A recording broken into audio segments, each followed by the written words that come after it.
விசுவாசமானது நம்பப்படுகிறவர்களின் உறுதியும் காணப்படாதவைகளின் நிச்சயமா இருக்கிறது என்று ஆண்டவர் சொல்லுகிறார்.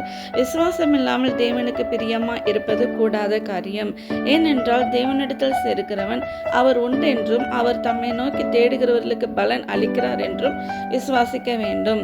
விசுவாசத்தினாலே சாரால் வயது சென்றவங்களா இருந்தாலும் பிள்ளை பெற்றார்கள். விசுவாசத்தினாலே எரிகோ பட்டணத்தின் மதில்கள் 7 நாள் சுற்றி வரப்பட்டு விழுந்தது.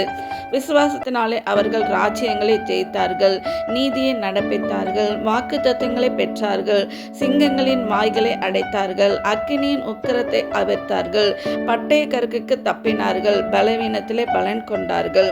இன்றைக்கு கூட உங்களுடைய சூழ்நிலை பலவீனமான சூழ்நிலையாக இருக்கலாம்.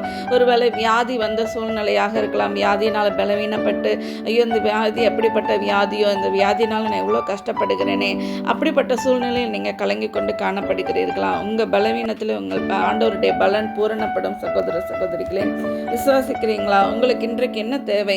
ஆண்டவரிடம் விசுவாசத்தோடு கேளுங்க. நீங்கள் விசுவாசத்தோடு கேட்கும் பொழுது ஆண்டவர் உங்களுக்கு கொடுப்பார், நிச்சயமாக கொடுப்பார்.